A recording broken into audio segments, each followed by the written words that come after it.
Bang, di sini. Yoi.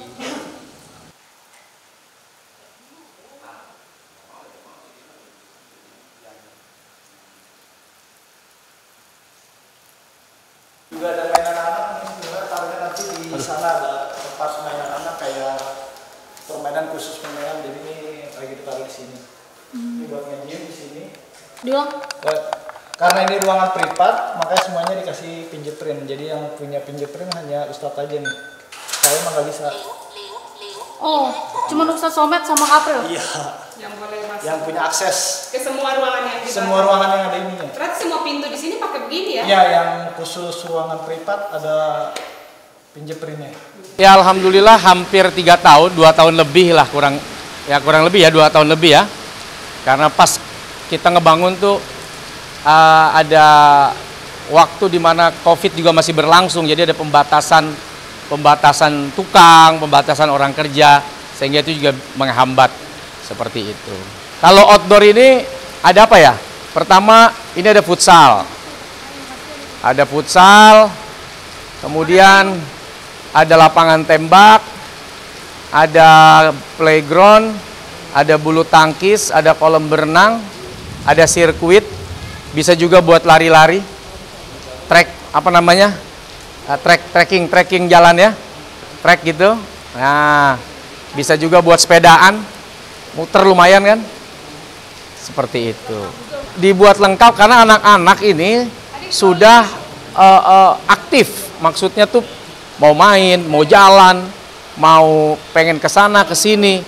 Nah, saat itu kondisi yang orang keluar itu serba terbatas pada waktu, terbatas pada tempat, ya kondisi zaman-zaman COVID saat itu.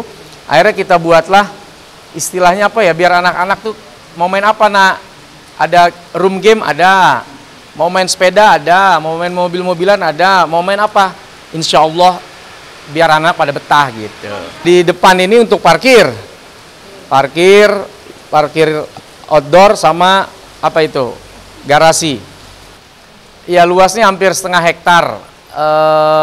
Desainnya orang bilang Timur Tengah, tapi modern. Terus karena di Bogor ini kan hawanya panas dingin, tapi tidak meriang. Jadi cocok seperti Timur Tengah kan? Kan Arab, Timur Tengah itu kan dingin ya dingin, panas ya panas. Ya sama kayak di sini. Ada 2 musim yang ya saya pikir cocok juga lah kalau konsep Timur Tengah gitu, Arabian. Jadi dari mulai dibikin gambar gitu ya, gambar kerjanya ya kita berdua, idenya apa, pinginnya kayak apa, cocoknya kayak apa gitu. Terus dari mulai konstruksi, dari mulai interior itu semua bareng-bareng. Jadi Ustadz oke, terus begitu aku juga udah oke, baru kita jalanin gitu satu persatu. Jadi saling ngasih ide, bener-bener berdua banget. Beberapa kita tambah malah ya. Penambahan kayak ini indoor harusnya nggak ada, terus kita tambah.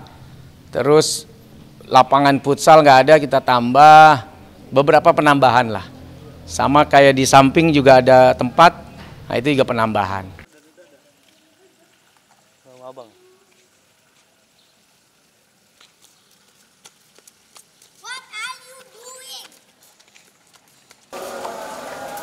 Ini gambar anak di sana satu, sebelah sana anak juga. Ini Nah, ini untuk anak dong? Game. Ada game, tapi gamenya cuma 2, yang khusus ruangan gamenya ada di atas. Permainan ada di sini. Kayak di time zone gitu ya? Ya, kayak time zone.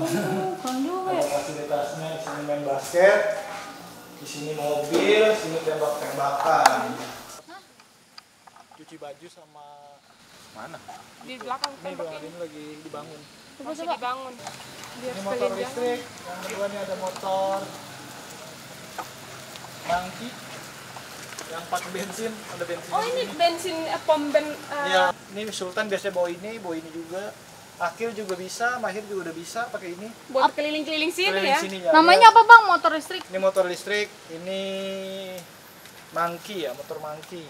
Sebelum tanah ini jadi, sebelum ayahnya Ustadz meninggal, berpesan pohon ini jangan ditebang. Kenapa bang? Karena dia mau nongkrong katanya di sini. Ini kan niatnya kamarnya ini, kamar dari orang tuanya Ustadz ya. Pohon apa berarti ini? Ini pohon apa ya? Rambutan apa ya? Kemarin sih lebat, pas meninggal tahu-tahu rontok. Jadi ini amanat dari ayahnya Ustadz, nggak boleh ditebang. Ya balik lagi ke inget sayang anak, sayang anak. Sekarang anak-anak senangnya main. Sama lah dulu juga kita senang main.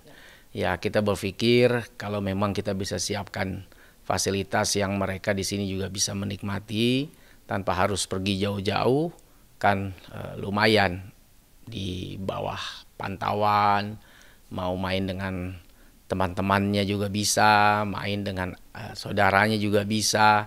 Artinya banyak permainan lah yang tidak terbatas pada waktu, tidak terbatas pada tempat gitu. Kalau di luar kan mungkin waktu, tempat terbatas. Kalau di sini di rumah sendiri ya bebas-bebas aja gitu. Konsepnya olahraga. Biar orang kalau ke sini tuh dapat sehatnya gitu kan, jalan. Kita tuan rumah juga yang biasanya pasti mager. Mau nggak mau harus jalan. Turun di depan, ya lu harus jalan ke depan.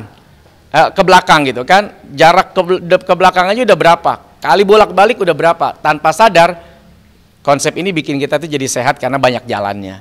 Yang kedua ya anak-anak juga harus dilatih gerak lah. Mau nggak mau dia ketemu emaknya, ketemu bapaknya di sini, dia jalan dari ujung ke sini. Nah, ditambah lagi ya tadi supaya semua tuh punya privasi ya. Privasi. Di sini tuh tamu. Dia punya privasi sendiri. Kemudian kami di belakang, di sebelahnya anak-anak. Ada musola, semua terpisah, tapi menyatu dalam satu kawasan. Jadi Jadi orang tuh ngerasa kayak tidak sedang dibuntuti. Tidak sedang diikuti gitu kan, tidak sedang diawasi. Kamar tamu situ, kamar yang punya di sini, itu saling ngintip. Tuan rumahnya udah keluar belum ya?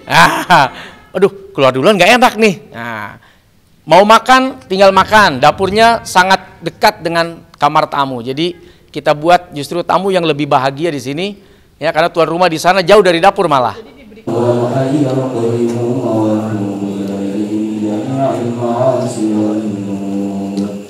على هذه وعلى كل نية صالحة إلى حضرة حبيبنا وشفيعنا ومولانا الحمد لله رب العالمين الرحمن الرحيم مالك يوم الدين إياك نعبد وإياك نستعين اهدنا الصراط المستقيم. Diri ya, udah bunyi nasi kode di ujung.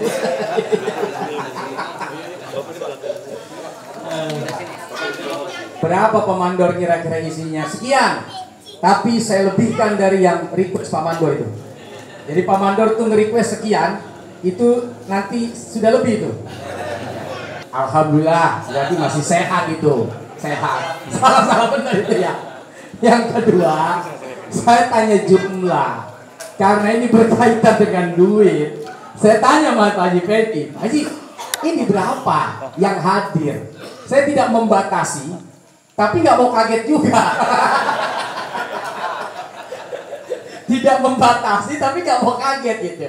Saya bilang terserah pantasnya Pak Haji aja. Nah, kira-kira berapa supaya maksud saya bisa mempersiapkan. Begitu tujuannya. Bukan untuk bagaimana Pak ya. Jangan sampai ada yang loss, kecuali mungkin dia bawa mesin QR. Kita tinggal tempel. Pakai QR berlaku kita tempel. Berapapun hadiah lah bahasanya dari saya, dari istri, dari kami. Mohon jangan dilihat jumlahnya, tapi anggap ini adalah bagian dari perkenalan kita, persahabatan, persaudaraan. Saya ingat almarhum ayah saya dulu, Bu. Ketika awal saya mau beli rumah, waktu itu sama istri, Awal-awal menikah saya bilang, ayah kita sudah lama ini di kampung. Waktu itu di perkampungan di Kedoya. Kita mau pindah kemana? Saya ada uang ini. Mau di komplek mana? Saya bilang. Mau di mana? Apa kata ayah? Sudah, jangan di komplek-komplek. Maksudnya kita ini perlu dekat dengan orang, perlu dekat dengan masyarakat. Nanti kalau kamu di komplek yang banyak aturan, kata ayah nih, orang mau datang susah, orang mau ngaji susah, kamu punya acara nanti orang takut periksa ini, periksa itu. Artinya ayah saya mengajarkan pada saya yang pertama, bahwa hidup ini harus bergaul. Hidup ini harus banyak dekat, banyak kenal orang. Sehingga rumah kami pun di Kebon Jeruk juga bukan di komplek, di perkampungan juga. Nah, sampai kemudian di sini almarhum ayah saya inilah yang mematenkan perasaan saya dan istri untuk disinilah kamu bertempat. Saya lihat bagus sekali. Sampai ayah saya pesan, itu tolong pohon rambutan itu, dulu waktu masih hidup, ini harusnya kamar dia nih, tapi saya jadikan musola. Dia bilang, tolong pohon rambutan ini jangan kamu tebang. Saya mau nongkrong di sini, saya mau duduk-duduk di sini. Begitu dia meninggal, ini pohonnya langsung mati. Tapi mati, alhamdulillah belum roboh. Mudah-mudahan tidak roboh ya. Tapi kalau roboh ya sudah waktunya. Nah, makanya saya tidak tebang karena itu pesan ayah saya. Kami permisi, mohon izin kepada semua bapak-bapak, ibu-ibu, ya adik-adik. Kami izin tinggal di Babakan ini, di Ciseeng ini. Mudah-mudahan bapak ibu berkenan mengizinkan kami tinggal di sini. Berkenan bapak-bapak? Alhamdulillah. Perjalanan dari mulai terang sampai gelap tadi setelah Isya juga bersama dengan tokoh-tokoh, bersama dengan aparatur-aparatur desa, pemerintahan dari RT, RW, kemudian tokoh-tokoh agama, para ustadz, kiai, santri-santri, tetangga-tetangga, alhamdulillah datang mendoakan di tempat kami yang baru ini.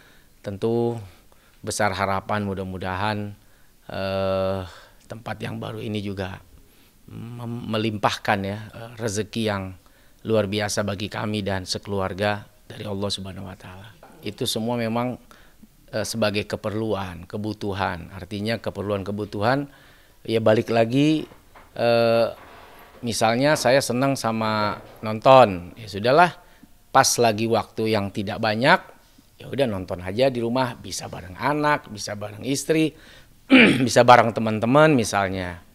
Yang kedua, ya kayak tempat cukur rambut, kalau pas lagi mepet waktunya, nggak sempet kesana kesini, kadang antrian panjang, kita punya tukang cukur yang bisa kita panggil, dulu datang, cukur saya, anak-anak semua, nah, kan lebih simpel gitu. Jadi pada prinsipnya apa yang menurut kita berguna, manfaat, ya kenapa enggak gitu. Pada saat kita punya rezeki, di situ kita dituntut untuk mau apa, mau seperti apa, mau bikin apa, atau punya impian next. Kalau misalnya ada orang kan nanti gue kalau punya duit pengen gini, ya bermula dari hal-hal yang dipikir nggak mungkin bisa saja terjadi, dipikir apa iya ternyata bisa didapat gitu loh. Nah saya orang yang kadang-kadang suka berhayal-hayal gitu, maksudnya ngerenung-renung, hayal-hayal, jadi kenyataan. Ya jangan pernah takut. Kalau saya bilang, kalau orang bilang jangan pernah takut mimpi, saya bilang jangan pernah takut berhayal. Berhayal aja. Berhayal itu kalau dimantapkan jadi doa itu nanti.